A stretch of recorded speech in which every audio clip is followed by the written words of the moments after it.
बारडोली सत्याग्रह जन एकता और संगठन का अद्वितीय उदाहरण रहा। इसीलिए वह स्वाधीनता संग्राम के अंतिम चरण अथवा उत्तरकाल में एक मील का पत्थर सिद्ध हुआ।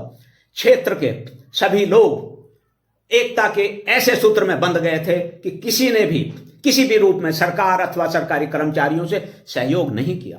सत्याग्रह में सामूहिक किसान शक्ति का अभूतपूर्व अहिंसक प्रदर्शन हुआ। किसानों ने अपने पशुओं, प्राण प्रिय भूमि और अन्य सामानों की जब्ती के दर्द को सहा, लेकिन वल्लभ भाई के आह्वान की अन्याय के समक्ष न झुकते हुए सत्यता पर अडिग रहकर विजय प्राप्त करनी ही है, भले ही साम्राज्यवादी सरकार कितनी भी बलशाली क्यों न हो, को शिरोधार्य करते हुए निरंतर संघर्ष किया। लोग महीनों तक पशुओं के साथ मलमूत्र की दुर्गंध वाले बंद और अंधेरे घरों में रहे, लेकिन पूर्णतः दृढ़ रहते हुए भी वे झुके नहीं, उनका साहस डिगा नहीं। न्याय के लिए आंदोलन को एक अवसर मानकर वे अंत तक अर्थात विजयी होने तक डटे रहे। समस्त क्षेत्रवासियों ने किसानों के साथ ऐसा सहयोग किया कि जब्ती करने वाले अपना कार्य नहीं कर सके। सरकारी कर्मचारियों को या अधिकारियों को कोई बाल काटने वाला, कपड़े धोने वाला, गाड़ी सुधारने वाला या किसी भी रूप में कोई सहायता तक करने वाला नहीं मिला। क्षेत्रवासी पूर्णतः संगठित रहकर रणनीति के साथ कार्य करते हुए सत्याग्रह को विजयी बना सके। सत्याग्रह अंततः वल्लभ भाई के अद्वितीय नेतृत्व में विजयी हुआ। सरकार को झुकना पड़ा। तत्काल पुराने भू राजस्व पर ही समझौता हुआ। सरकार द्वारा भूमि की जब्ती के समय वल्लभ भाई ने किसानों से कहा था कि वे अपनी भूमि के स्वयं मालिक हैं, उन्हें ही अपनी भूमि पर खेती करनी है। इंग्लैंड से कोई भूमि को जोतने के लिए नहीं आएगा। जब्त की गई भूमि स्वयं उनके द्वार खटखटाते हुए उनके पास वापस आएगी, और ऐसा ही हुआ भी।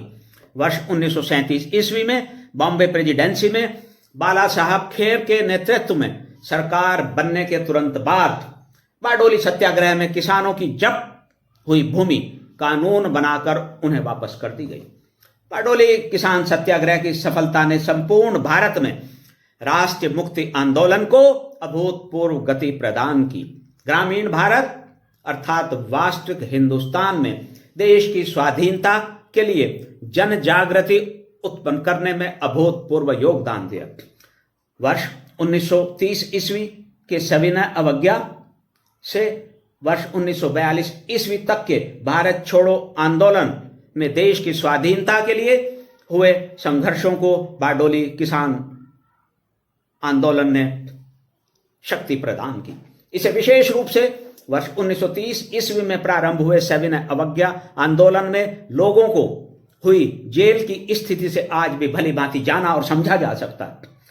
सरकारी आंकड़ों के अनुसार जो 63,490 लोग उस समय बंदी बनाए गए थे, उनमें बहुमत ग्रामीणों और किसानों का था। उस समय देश भर के ग्रामीणों और किसानों में स्वाधीनता के लिए जागृति उत्पन्न करने में बारडोली किसान आंदोलन की भूमिका विशेष रूप से महत्वपूर्ण रही थी। भारत के इतिहास में उस शक्ति बारडोली सत्याग्रह की भूमिका और योगदान का समुचित उल्लेख यद्यपि अभी तक भी नहीं है, जो निश्चित रूप से एक विडंबना है। जनता के सम्मान को ही अपना सम्मान मानने वाले वल्लभ भाई जैसा कि विजय के द्वार पर पहुंचे, सत्याग्रह की समीक्षा के लिए वहां जाकर गांधी जी ने भी कहा था कि आपकी अर्थात किसानों और आम जन की नाक की रक्षा करना ही वल्लभ भाई की शोभा है। अपनी दक्षता, नेतृत्व क्षमता और लोगों को निडर बनाने की कला से सत्याग्रह को सफलता के द्वार पर ला सके।